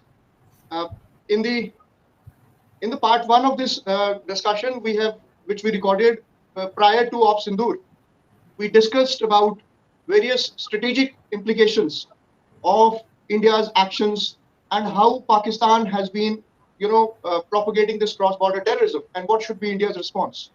Sir, in continuation with this, I would like your, insights about launching the Operation Sindoor and how was it planned by the National Security Committee with Prime Minister Modi at the helm and the army commanders as well as Shri Ajit Doval. So I would like to get into your mind and understand what the thinking behind this operation. See, Op Sindoor is the finest example of politico-military coordination that exists in India in today, and also the firm leadership, resolved leadership, and a leadership that is very clear in what it wants from its armed forces. It's very clear from the aim and objectives which are set for Op Sindoor. And more important than that is the naming of the operation itself, which was selected by the Prime Minister himself. Because Op Sindoor, the name of the operation, says it all. So therefore, I feel this particular Op Sindoor was planned very well, executed very well. And today, after the operation has been, the session of operations has taken place after 72 hours, it has proved to the world that it is an unparalleled operation. The operation which has no match so far in the history. So far, the record held was by Israel after the 6-day war. But today, India has proved to the world that where there is a will and if you have the might, you can decimate an enemy. That to an enemy which always blackmails you with nuclear weapons in just 72 hours. So this is the might of the Indian Armed Forces. It has shaken the entire world. It has changed the world order. The world order today, now India has emerged as the most and the strongest army in Asia. The myth of China is broken. The Chinese weapons have been dashed to the ground. They have been damaged like toys. And the indigenous Indian weapons like Akashti have proved to the world that India is way ahead. They may not take India seriously, but India now has announced to the world that you need to take us seriously, and we are there. And we are there in the what the Prime Minister referred to his speech last night, New Age warfare. We are the pioneers of New Age warfare, and we're going to lead the world in New Age warfare. Don't have any doubts. DRDO of ours, which was so far considered a white elephant, has proved to be an asset.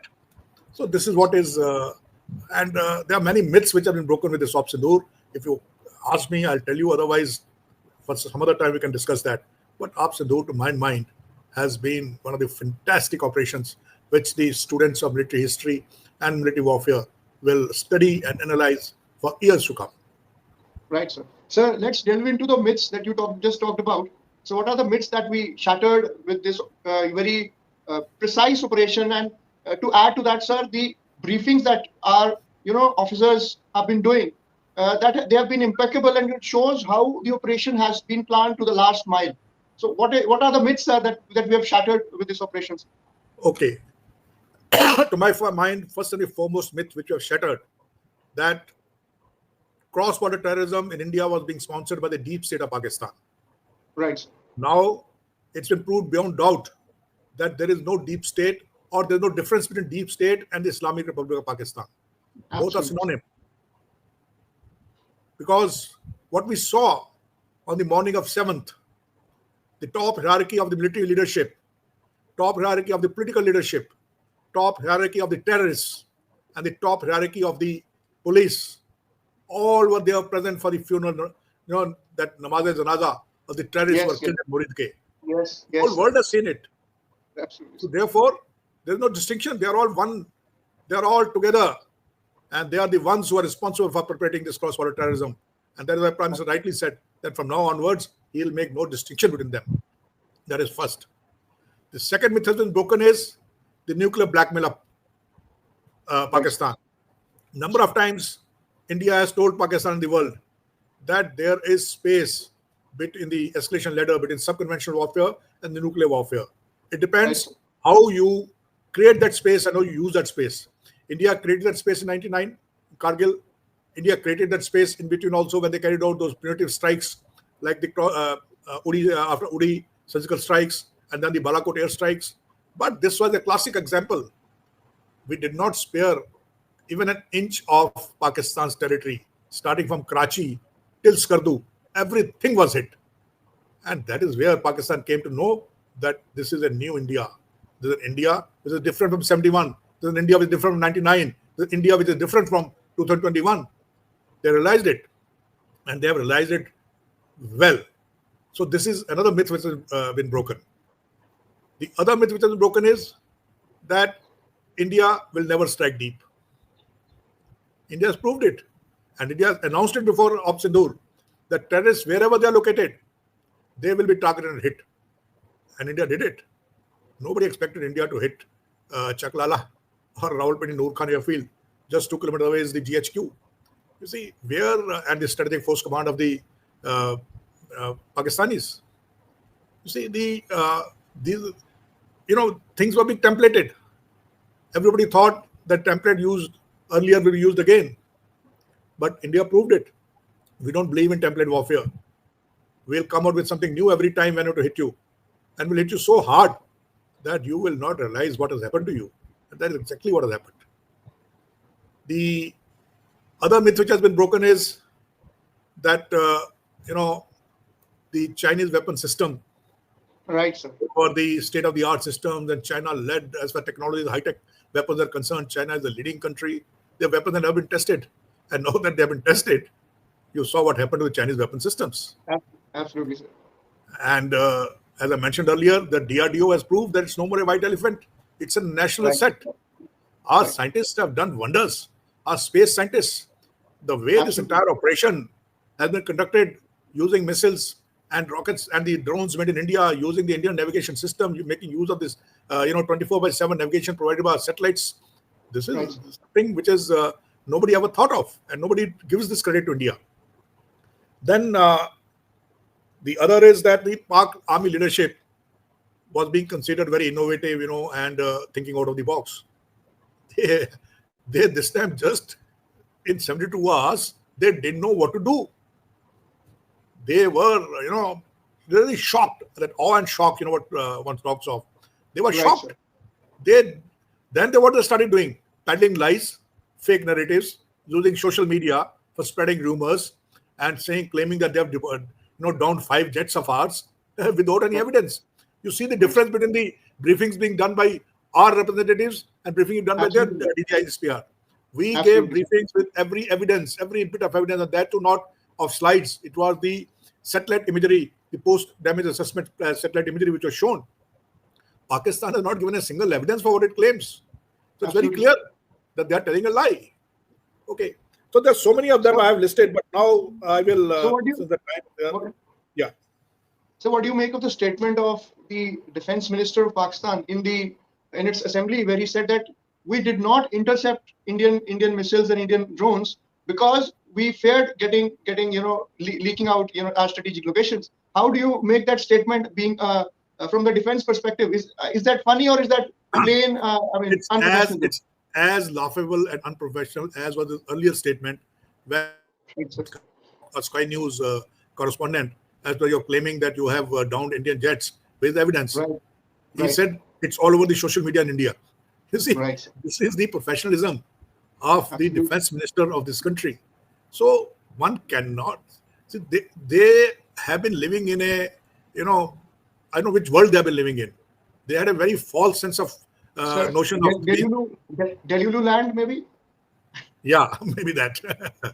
So they actually had a something of, Guru जिसको बोलते हैं अपने हिंदी में के अंदर उर्दू में ग्रूर था उनको दे घमंडी थे they thought that with the Chinese and American weapons in their inventory they have become Right, too sir. superior. But see, I mentioned last time also, I think if I not remember, we discussed that the man behind the machine which matters. Yes, When there is a dissent within the army, absolutely. the junior officership are almost revolted against Mullah Munir, and the army has been trying to, there have been two clear uh, groups in the army, one pro Imran Khan and one pro Munir Khan.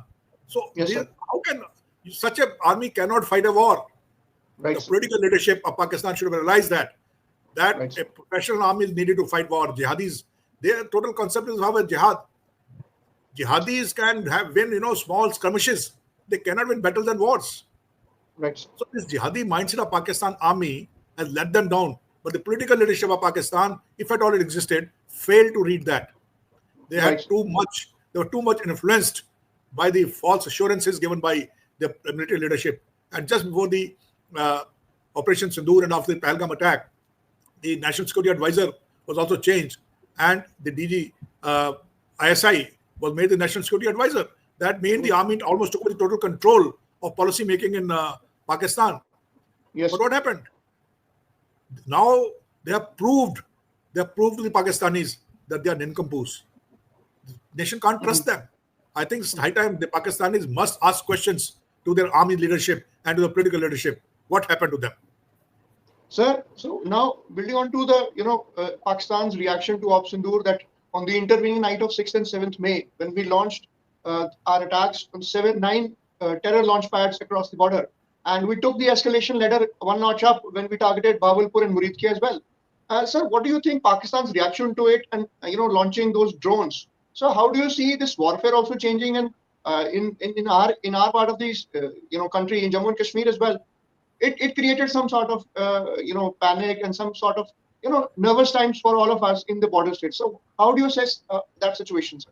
See, Pakistan felt that low intensity conflict, where it's a low cost option for it, with that and with the nuclear blackmail, they will be able to put pressure on India. In fact, they Right. to my mind, their total operation was miscalculated. See, the escalation came from them. Pahalgam Right. was an escalation. India rightfully used its international laws, and the right to respond was what was used by India. And when Right. India launched Op Sindoor, used the right to respond, it made very clear to them that we are striking terror, the terror network, and we do not want any escalation. Our action is precise and non-escalatory. Right, sir. But Pakistan didn't get the message. When our DGMO contacted them, which he admitted in the press conference day of yesterday, that when he contacted them and conveyed to them, we wanted to only attack the terror targets, so we don't expect the escalation. He said, no, be ready for a thorough response from us and a good beating from us.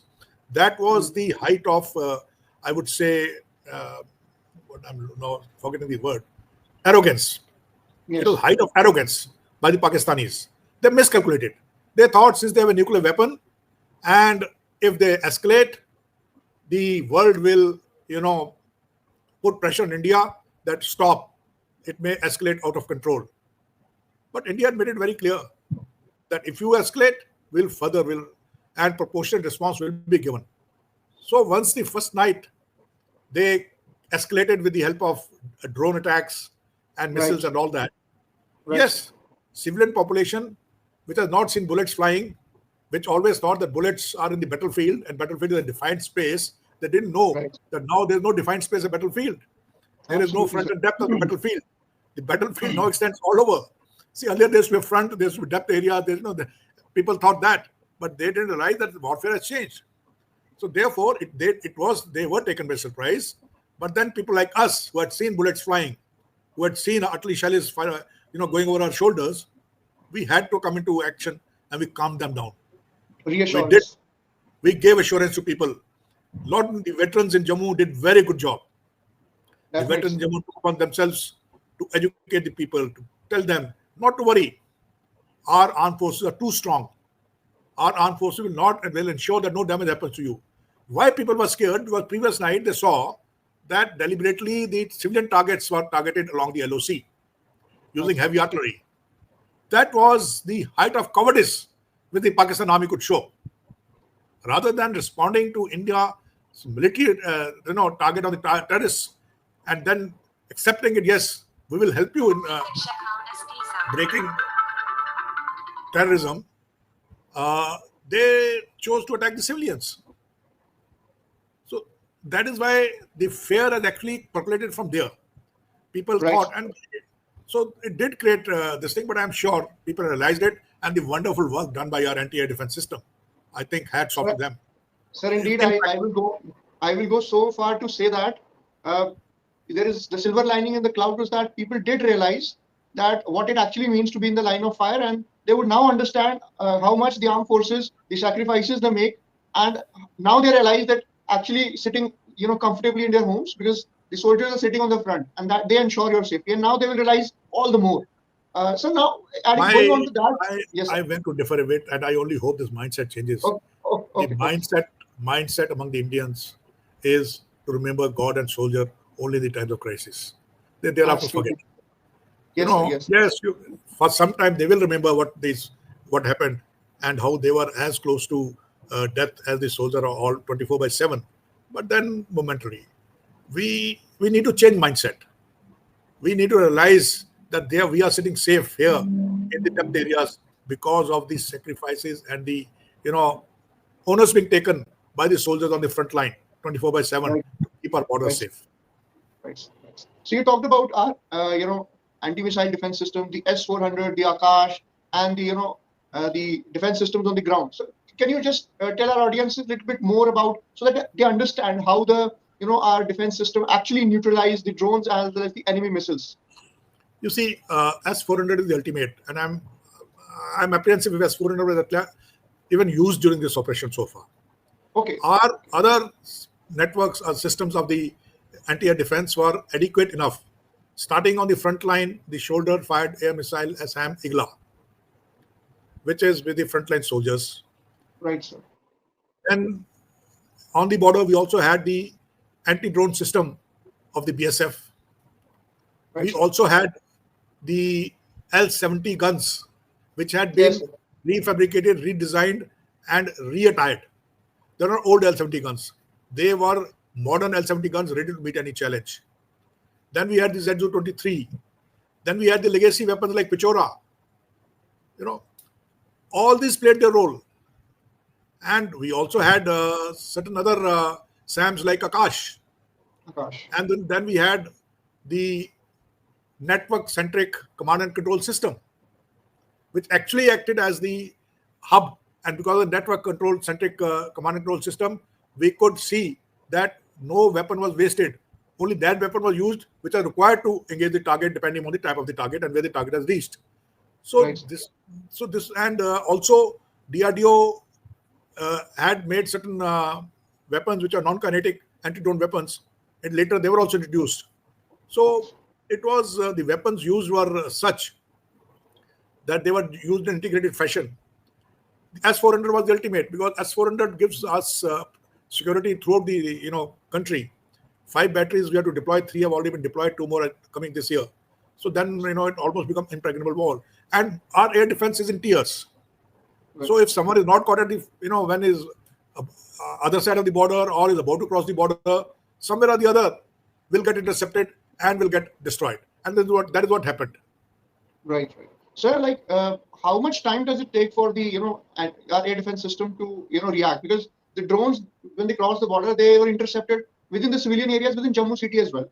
So that lag in, response, or does it take some time? Could you just, walk us through No, that a little bit more? no, it's not that. You see, our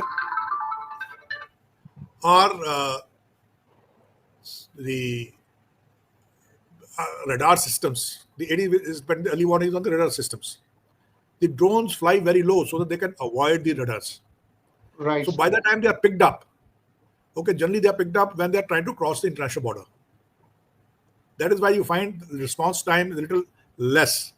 But for other aerial weapons like BVRs, beyond visual range missiles, which are fired, or other missiles which are fired from across the border, and our radars can pick them up from quite a distance, the system is all ready.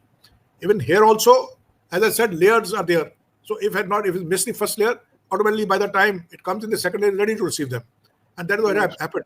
And see, no system is impregnable. Yes. Certain missiles, certain drones will get through, and they got through also. But then, by the time they reached where they reached, most of these were not guided. They were the Turkish drones were used. Most of them are quadcopters. Their range of 10 to 15 kilometers, and then they fall down debris. The damage because has been mostly due to debris and not direct hits by the drones. Right. So, you talked about the nuclear escalation in our last wing of our attacks in various military bases in Pakistan, where we reportedly hit near Kirana Hills, and there have been unconfirmed reports about radioactive leakage. And when the DG Air Ops was asked this question, he very very sinister, in a very wise manner, he avoided that question. I don't know how to put that thing, but I know I hope you understand what I'm trying to say. So how do you respond to that, sir? I fully understand. I respond the same way. Since we are on air, what that DG Air Ops did. You see, such things, they remain secrets. As long as they can remain, they should remain secret. The fact is, we not only hit Sargodha, Kirana Hills, we also hit Jacobabad, where Chagai Hills are there. Okay, so, and we also hit Noor Khan, which is just next to the Strategic Forces Command of the Pakistan Army. Yes. So Yes. all the targets were very well chosen, and they also were effective. And thereafter, the events which have happened are, the events are actual. So speculations also may also sometimes turn to be actual. The American BA-350 has been seen there. The Turkish, bronze has been bronze shipments have been brought there. So all these things. So it shows something is fishy, and I only hope that it doesn't spiral much. Sir, has that got something to do with the ceasefire in America coming into picture? Because some American news channels did discuss about this angle, although in our part of the world we have completely, kept a safe distance from this narrative. So, what do you think? I mean, had this something to do with the Pakistan, begging for the ceasefire? Yes, that Prime Minister also made very clear that after the second night's beating, Pakistan went around asking for help from various nations. It must have contacted USA also. It did contact many Muslim countries as well. So Pakistan, as it is, when we started the war, it was said that they have only 4 days war waste reserve. And when we almost crumbled, and what is not coming to light is that his oil dumps also hit, his ammunition dumps also hit. So what he had, Pakistan had stopped giving fuel to the locals because they had no fuel for this thing. So what would they do? Why the aircraft did not fly when we were merrily hitting them on the day of 10th? Mm-hmm. When we were striking at the air defense systems of theirs in various airfields, why did the aircraft didn't?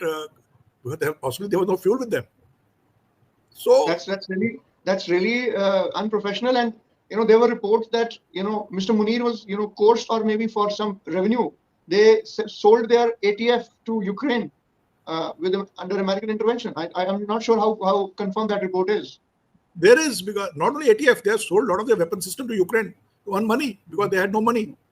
So it has happened, and that is how their reserves had gone down so badly. So how do you link the this conflict, IMF bailout, or I would say $2.3 billion loan being approved? I mean, do you see it as our diplomatic failure in not preventing this bailout, or this was something that had a diplomatic understanding considering the state of affairs in Pakistan? I think I agree with your later statement. This was all planned, but that was the only carrot left to dwindle before Pakistan, because otherwise Pakistan was doomed. So that was the only carrot left, and that carrot was used, and to add fuel to the fire was what happened in Kirana and Chagai. So all these things, then they knew that there's nothing going to be left of us. So they had to succumb to the pressure which was being put on them by certain forces. As far as we are concerned, we were approached by the Pakistan DGMO that they want to stop the fighting. And since, as is claimed by the Prime Minister, since we had achieved our objective, hitting the terror targets and also stressing the air defense and the war fighting potential of Pakistan, we agreed to it. But we have not called off Operation Sindoor. Operation Sindoor is on. It's only cessation of operations. If need be, and if Pakistan doesn't behave, we are going to hit them very badly and in a punitive manner, because Pakistan is an unreliable country. Right. It has proved in the past also. It proved immediately 2 hours after the cessation of fighting. So it's an unreliable country. So therefore, we cannot let our guard down. We have to keep our guard up. But only thing is, I personally feel that we want some sort of peace and assurance to the border residents. The build-up on the border has to be reduced. The troops, additional troops which have come on the border, they must pull back to safer distances, because otherwise the population on the border and the LOC will be terrified. Right. And we have to ensure that as a responsible nation, both sides, I mean, Pakistan may not be responsible, but they also have their people there. The people on the border, they also deserve to live a peaceful life. There's no fault of theirs that they are border residents. And they have been bearing the brunt of such nuisance from Pakistan for very long. But now, since you see, many changes have happened, there's been a paradigm shift in India's policy, when India has reduced the threshold of terrorism and said that any act of terror in future will be treated as an act of war. So we have almost shown zero threshold. There's no more red lines. No red lines are being now crossed. There's no red line at all. Anything you do, you get punished. And it will link to Pakistan, because it's been proved that Pakistan sponsors cross-border terrorism. There's no deep state. It is the state of Pakistan which does it. So Pakistan will get the due punishment. Also, the response, Goli ke bajaye Gola, and delegation of powers to the corps commanders and the army commander by the chief of army staff. The response will be swift. It will be swift and it will be punitive. So all these things, there's a paradigm shift in our policy, in the way we look to fight with Pakistan, and the way we like to punish Pakistan for any misadventure it does. Right. So what do you make of the CFBs last night as well, Samba Mein and in other areas? There's still some CFBs are happening across, on the LOC and IB. There are two aspects to it. See, there are two aspects to it. One is, as I said on the first day, there are elements in the Pakistan army which are not happy with this decision. Okay. They could be either belonging to Mullah Munir's faction or they could be belonging to the other faction. And the terrorists themselves, they're not happy. And there are certain elements globally which wanted this war to continue, so that Indian economy is badly affected. And the takeoff which India was on the stage of, moving to the third largest economy, that is temporarily halted for some time, which gives a setback to Indian economy. So they are not happy with this. So they may be using their proxies to ensure that this ceasefire doesn't hold good. Right. Okay, that is my assessment. Building on to your point that you made about global forces, I mean, there have been the narrative that China posed the tariffs imposed by United States, and a lot of businesses have been moving out of China. Now, China, to counter, those businesses, many of those businesses would have come to India. So there is a narrative, there is a theory. One school of thought, it says that this entire Pahalgam thing, and now after that the escalation from the Pakistan side, there is definitely a Chinese angle to that. What does your assessment see to it? No, this is a fact. The government of India for the first time has announced to the world that China and Turkey are the nations which supply arms, and that too during hostilities to our enemy. So they have been first time named and shamed as suppliers of weapons to destabilize the peace in the region. So it's a fact. China's intention was there, but there's another part of it, that China was very keen that ceasefire takes place because its weaponry was being exposed. And the weaponry which was being used and being defeated, the Chinese weaponry, that China wanted that it should be, the war should come to an end so that their weaponry is no more exposed. Right. So what is the extent of damage that we have inflicted on Pakistan? I mean, a lot of JF-17s and F-16s have been down, and the number of air bases being targeted. How do you assess the extent of damage at this stage? Because nothing has come out in the public domain. In none of the briefings, The Indian side has given this. But suffice to say that the war waging potential of the Pakistan has been crippled to an extent that it dare not think of a war for quite some time to come. Right. Sir, do we also suffered some damages on our front? There have been reports some Rafales have been down. So what is your assessment? See, again, if you heard the answer given by DG Air Operations, was Right. that is a war, in combat losses do take place. But he also said all our pilots have come home safe. So you have to Right. read between the lines. Right. Okay. Uh, Whether 1, 2, 3, 4, 5, or whether this, that, again, it's a matter of conjecture. Let's not get into Yes. it. Things will get better. Absolutely. But casualties, we have said physical casualties, we have suffered 7. That it was 6. One more BSF personnel died thereafter. But Pakistan has admitted, and they have issued a list of 50 personnel which have died. 50%. Yeah, they have today only they have issued a list. The Right. DJI SPR, including a squadron leader who has been killed. So this is and this is 50 of serving or it's a combat soldiers. How many jihadis and how many others who are there in the madrasas and all that nobody knows. 100 we have claimed that 100 terrorists have been accounted for who are staying in these camps, but there will be Right. many more. Right. Sir, before we close up, I mean, a word about DGMO, Lieutenant General Rajiv Ghai, because since you have a close association with, so any memories do you recall, working with him or anything you want to share? See, Rajiv Ghai is my regimental child. His father had served in the battalion, and he's a thorough gentleman, a thorough professional. I've seen him right from the young days. He is one man who does not mince words, and a very, very professional fellow.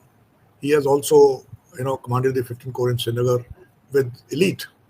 During his time, Srinagar was very quiet and calm, and Pakistan, if ever dared to do anything on the LOC, was given befitting reply. Uh, you would have seen from the demeanor and the way he conducted his briefings that he has a hold over or grip over the situation, and that's very important for a senior leader who doesn't, starts flapping on drop of a hat. His control over his emotions. I am very happy that presently during this Op Sindoor, he was the Director General Military Operations of the Indian Army, and he is held a head high. Right, sir. And sir, DG Air Ops also mentioned, quoted from Ramcharitmanas, and he said, "Bhaya bina hoye na preeti." I mean, that was so apt. And overall, the conduct of all the military briefings that have been done, the foreign secretary coming with those lady officers, and then the three DGs, military ops, air ops, and the navy ops coming together and putting up a very professional, conduct out there when compared to the DGI SPR, as you mentioned. They're all over the place. So this Yeah, shows the level of professionalism in our army and our armed forces. thoroughly professional. In fact, one of the other myths which I can now mention, which I feel has been broken across Sindoor, is people thought that the Indian Army is not ready for jointness. We have proved that the Indian Armed Forces are already joint, and they are now ready for the theatre command concept, which we have been talking for very long. This was a fine example of integrated operations, where Right. every service played its role. Whatever was scripted for them, they performed much better than that. So this is what jointness is, and the Chief of Defence Staff was always present along with the three chiefs, and there been high amount of coordination. So this is, and also you saw how there was an Air Force lady, there was a lady from the Army, there was an officer from the Navy also. So it was ensured that the jointness which is there, and there's no one-upmanship at any stage. The credit goes to the Indian Armed Forces and not to any of the organs of the Indian Armed Forces. And along with that, for the first time, you would have noticed that the meetings were being chaired, or the briefs were being chaired by the Foreign Secretary. Yes, sir. Have you seen in That's very any other strong. army or any other where in the world that Very the strong. Foreign Secretary chairing wartime meetings and wartime briefings? No. Right. So what message we have conveyed? That India was fighting this war as a part of whole government approach, or what I say, comprehensive national power. We have used our comprehensive national power. All elements of national power have been used together under the leadership of Prime Minister Modi to defeat the enemy. So two quick questions before we wrap up, sir. One about Foreign Secretary Vikram Misri, sir. You mentioned, although his briefings were immaculate. What is disappointing is how people he was targeted on social media for declaring that ceasefire. So people, how do you see the people? They need to understand and respect the officers who are doing their national duty. See, I term these people as keypad jihadis. They are worse than the actual terrorists because they stay in safe confines of their homes and they spit venom. They have no idea what they're doing, what harm they're doing to others. These keypad jihadis are very, very dangerous. We have to find ways of locating them and neutralizing them. Till such time specimens are made of these keypad jihadis, they will continue to work in this manner to target a senior civil servant for his national duty he was doing, and the way he was told and his family was told is shameless. No Shameful. self-respecting nation will accept it. Why talk of Mr. Misri? So graceful of him that he is not Yes. made an issue of it. And but I think it's a national shame, and those who resorted to it need to be identified and punished. I'm sure, sir, the government is taking due cognizance of that because Mr. Misri's overall demeanor and his conduct and professionalism with which he conducted during the early phase of Op Sindoor was indeed impressionable, and a lot of kudos to his thorough professionalism. So before we He, wrap up, one he's a yes, professional. He has been, he has worked with the three prime ministers, yes, Mr. Atal Bihari Vajpayee, Dr. Manmohan Singh, and Prime Minister Modi in their PMOs. So right, he's a thorough professional. right, sir, absolutely, sir. So finally, a word for the India's intelligence services, the Intelligence Bureau and the RNAW.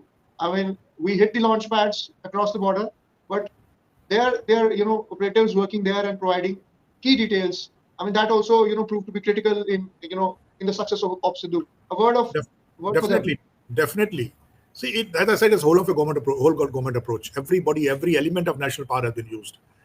Yes, And these are, IB, RAW, they are silent workers because they can't be exposed, they can't come to limelight, but they play a very important role because targets not only have to be selected, that we kept under constant surveillance, though they are being done from the satellite, but ground surveillance is equally important. And maybe right, some of these targets may have to be designated also, I'm not very sure. So these, these tasks, they have performed their duties, whatever tasks were assigned to them, very well. The success is of everybody, the success is of the whole nation. It is not of Army, Navy, Air Force, it's of the whole nation. Whole nation has emerged victorious of Trop Sindoor. right, sir. So thank you so much for your insightful comments and insightful ideas. And I'm sure India has responded with absolute resolute force, and Pakistan will definitely learn its lesson. And hopefully, we don't see much more misadventures from their side in the near future. Any what do you see, sir, closing the next 4 5 days? I mean, how do you see this step? The peace Let's coming see, up. situation is going to be fluid.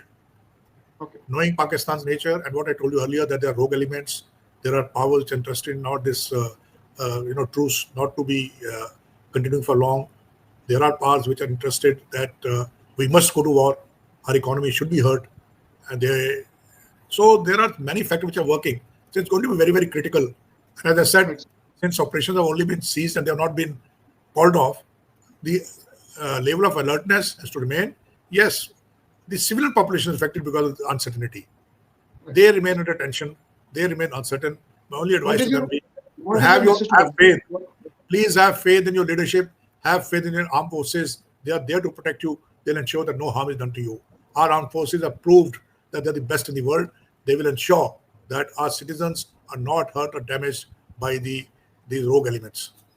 Right. So I'm sure that their faith has been reinforced in the armed forces, and we shall tide over these tough times. Thank you so much, sir, for joining in on the podcast and sharing your candid views. It's been an honor and pleasure, sir. Thank you, sir. Thank you, Navjot. Thank you very much.